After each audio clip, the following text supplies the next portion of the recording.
대통령이 되겠다고 나선 분들 아닙니까? 그렇다면 앞으로 내가 대통령이 되면 나라를 어떻게, 국민을 어느 쪽으로 인도해 가겠다든지 이런 포부를 이야기하고 비전을 이야기하고 철학을 이야기해야 되죠. 정책 방향을 이야기하고. 그런데 그건 지금 강구도 없이 그냥 폭로예요. 날이면 날마다 무슨 법적 대응, 무슨 뭐 의법 조치 이야기가 끊이질 않아요. 무슨 이런 선거가 있습니까?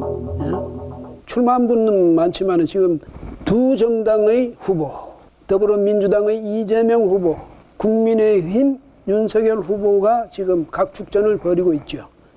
그런데 이 양측이 지금 완전히 네거티브 이 선거 운동에 완전히 집중하고 있는, 그 속에 빠져들어 있는 이런 분위기입니다. 도대체 선거전을 어디로 끌고 가려는지, 예? 양측이 모두 말이죠. 그야말로 화력을 총동원해서 상대방에 대한 의혹을 공격하고 있습니다. 그리고 이런 대선, 정말 저도 일찍이 보다 이런 대선은 처음 봅니다. 이런 선거 운동은. 아니, 대선에 나가려는 분 아닙니까? 대통령이 되겠다고 나선 분들 아닙니까? 예? 그렇다면 앞으로 내가 대통령이 되면 나라를 어떻게, 국민을 어느 쪽으로 인도해 가겠다든지 이런 포부를 이야기하고 비전을 이야기하고 철학을 이야기해야 되죠. 정책 방향을 이야기하고. 그런데 그건 지금 강구도 없이 그냥 폭로예요. 서로가. 날이면 날마다 무슨 법적 대응, 무슨 뭐 의법 조치 이야기가 끊이질 않아요. 무슨 이런 선거가 있습니까? 예? 그런데 이게 말이죠. 이 양상이 어느 정도냐면 우리가 흔히 국제정치에서 말하는 게임 이론이 있죠. 그 죄수의 딜레마. 이런 걸 연상시킵니다. 그러니까 이것도 일종의 말하자면 죄수의 딜레마에 양측의 후보들이 빠져 있는 게 아닌가 이런 생각이 듭니다. 그게 뭐냐면 두 죄수가 말이죠. 예? 이제 자백하지 않기로 서로 국회 약속하고 이제 수사기관 들어갑니다. 그러면 그 신문 과정에서 가능성이 세 개가 있죠. 그 이 사람들이 선택할 수 있는 선택지가 세 개가 있는데 하나는 뭐냐? 만약에 두 죄수 모두가 약속을 지켜서 끝까지 나는 아니라고 오게 되면 가장 가벼운 형을 받는데 그칠 수가 있죠. 그럼 뭐 1년이라고 합시다. 그런데 두 사람 중에 한 사람이 만약에 배신하면 그 두 사람 중에 한 사람이 그걸 이야기를 하고 자백을 하고 한 사람은 끝까지 약속을 지킬 경우에는 자백을 한 사람은 석방되는 거죠. 굳게 약속을 지키고 끝까지 부인했던 사람은 거짓말한 게 되니까 중형이 선고될 것 아니겠습니까? 그래서 이를테면 8년을 받았다 합시다. 또 이런 경우가 있지만 또 하나의 마지막 경우는 뭐냐면 둘 다 자백해버리면, 그러면 그 다음에 이제 완전히 뭐 그렇게 혼자만 자백했을 때보다는 저 형이 좀 가벼워질 수 있지만 그래도 한 5년형쯤은 받게 되겠죠. 그런데 지금 이제 두 후보들, 민주당의 후보하고 국민의힘 후보들이 이런 딜레마에 빠져 있는 건데, 이런 늪에 빠져 있는 거죠. 근데 각자에게 가장 유리한 건 뭐겠습니까? 각자에게 가장 유리한 조건은 자기는 계속 의혹에 그 공격을 해대고 상대방은 아무 말도 안 하면 가장 좋잖아요. 상대방에 대한 의혹을 자기는 계속 폭로해가지고 약점을 계속 해내고 상대방은 거기에 대해서 말을 안 하면 자기가 가장 유리한 게 되죠. 그 다음에 서로가 서로의 지금과 같이 계속 서로 공격을 해대면 어떻게 되겠습니까? 공격을 해대면 둘이가 다 상처를 입게 되는 거죠. 두 사람이 다 서로에 대해서 그런 의혹 같은 건, 개인적인 의혹 같은 거, 가족 문제 같은 거 이런 거 건드리지 않기라고 정책 경쟁 벌인다든지 비전 경쟁 벌인다든지 포부 경쟁을 벌인다든지 이렇게 한다면 두 사람이 다 뭐 크게 자기 혼자만 떠들고 상대방은 조용할 때보다 얻는 이익보다는 적겠지만 그래도 어느 정도 이익은 얻을 수 있는 것 아닙니까? 두 사람 다가 막 싸워가지고 완전히 둘 다 그냥 국민들한테 지키는 것보다는 그렇잖아요.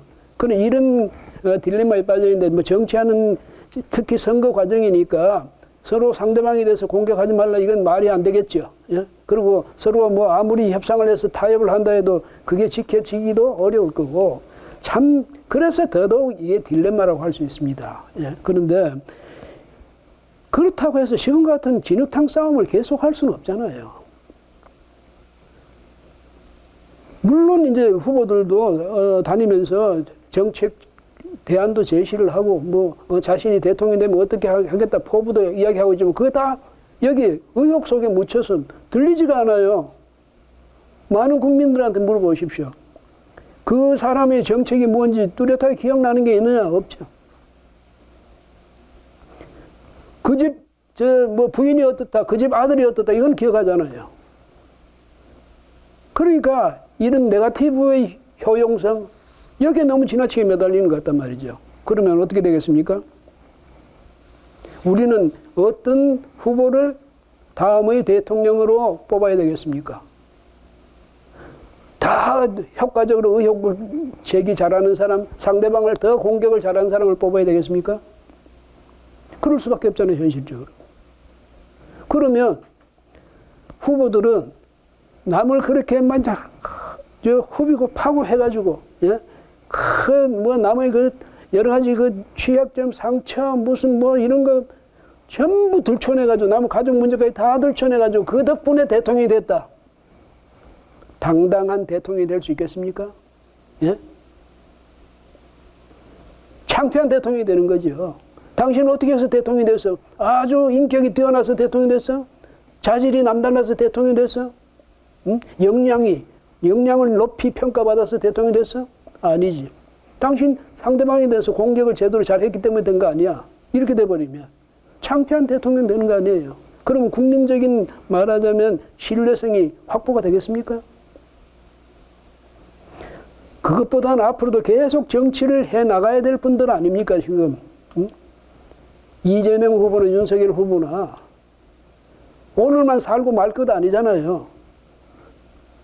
그렇다면 영예로운 그런 정치인이 되어야죠. 승리하되 창피한 승리보다는 패배하더라도 영예로운 패배를 하는 영예로운 패배자가 되는 게 훨씬 낫죠. 장래를 보면. 그런 점에서 제발 말이죠. 예? 국민들이 저 사람 남을 잘 비난하는 바람에 의혹을 잘 폭로하는 바람에 찍어줬다 이 소리 안 듣도록 정말 이런 점에서는 그래서 양당이 좀 협상을 해가지고 저는 생각할 때 당내에 있는 그런 검증기구 중에도 보면 상대방의 취약점, 약점 이런 걸 파헤치는 그런 분야가 있을 것 아닙니까? 그런 부분 뭐 검증 다른 뭐 여러 가지 자질이란다 자격이란다 여러 가지 검증을 하겠지만 그 중에서 이런 검증 가족 문제, 자신의 문제, 거기 무슨 비리, 의혹, 뭐 특히 의혹 이런 문제에 대해서 그걸 파헤치는 그런 분야는 서로가 협상을 해가지고 없애버리는 겁니다. 선대위 내에. 그게 우선 첫걸음이라고 저는 생각합니다. 언론 보도에 막을 수가 없죠. 그러니까 차라리 그런 거는 언론이 하도록 그냥 놔둬버리는 거예요. 언론에 제보하고 뭐 그런 식으로 하지도 말고. 예? 이렇게 하면 조금이라도 이게 낮아지지 않을까 이런 생각이 합니다. 예. 그 다음에 또 하나는 유념하셔야 될 것이 양측이다. 이건 국민을 못 오가는 행위죠. 예? 국민이 그거 보고 선택하라는 그 말밖에 더 됩니까? 대한민국 국민의 수준이 그거밖에 안 된다고 생각하는 것 아닙니까? 예? 민주 대한민국에 민주적으로 굉장히 성숙했다는 그런 자부심을 갖고 있는 대한민국 국민들에게 당신 말이지, 여러분 이 사람 이런 의혹이 있으니까 이걸 보고 이 사람 찍지 마세요. 이건 뭐예요? 그 사람이 능력이란데 역량, 예? 자질, 자격, 비전, 철학 이런 걸 보고 찍는 게 아니라 이 사람 이런 약점이 있어요. 그 부인이 뭐 어떻게 했대요? 그 아들이 어떻게 했대요? 그거 가지고 판단해가지고 그거 가지고 선택의 기준으로 삼도록 국민을 그런 쪽으로 몰아붙였어야 되겠습니까? 예? 그건 국민 모독행위죠. 제가 그래서 이런 행위를 가능하면 줄일 수 있도록 그 선대위 사이에서도 그거 좀 서로가 이런 협의기구 같은 거 좀 가질 수 없습니까? 그 다음에 말이죠. 또 하나, 이 국민들도 말이죠. 정말 국민으로서 자부심을 가져야 됩니다. 대한민국 국민으로서. 그런 어떤 뭐 상대방의 약점 이런 것에 너무 귀를 자꾸 기울이는 그런 분위기를 보이면 이 사람들이 그렇게 갈 수밖에 더 있습니까? 유권자가 원한다는데 어떻게 하겠습니까? 우리 국민이 그런 걸 좋아하는 유권자가 아니라는 것을 보여줄 수 있는 사람은 바로 국민 자신입니다. 그러니까 그런 뭐랄까 이 후보들 간의 그런 안 좋은 행태, 네거티브한 행태 이거는 국민들이 중단시켜야죠. 어떻게? 그런 면은 그런 폭로, 의혹 이런 데 대해서는 국민들이 거기서 관심을 안 갖는 게 좋습니다. 언론들이 다 해줄 거예요. 언론들이. 그러니까 그 점에서 이 국민들도 민주국가의 수준 높은 유권자로서의 자존심 이걸 지켜야죠. 그래야 이 후보들이 또 후보 측의 선대위 측에서 그렇게 국민을 우습게 알지 않는 겁니다. 국민의 채통 이걸 지키는 사람 누구냐? 바로 국민이다. 이 점을 꼭 좀 국민들께서도 유념해 주셨으면 좋겠고 정당들도 국민 모독 행위 이건 이제쯤은 좀 그쳐줬으면 좋겠습니다. 우리 선거 내년 그 3구 20대 대선 정말 세계가 다 부러워할 정도의 모범 선거로 치러야 되는 것 아닙니까? 정말 답답해서 드리는 말씀입니다. 예.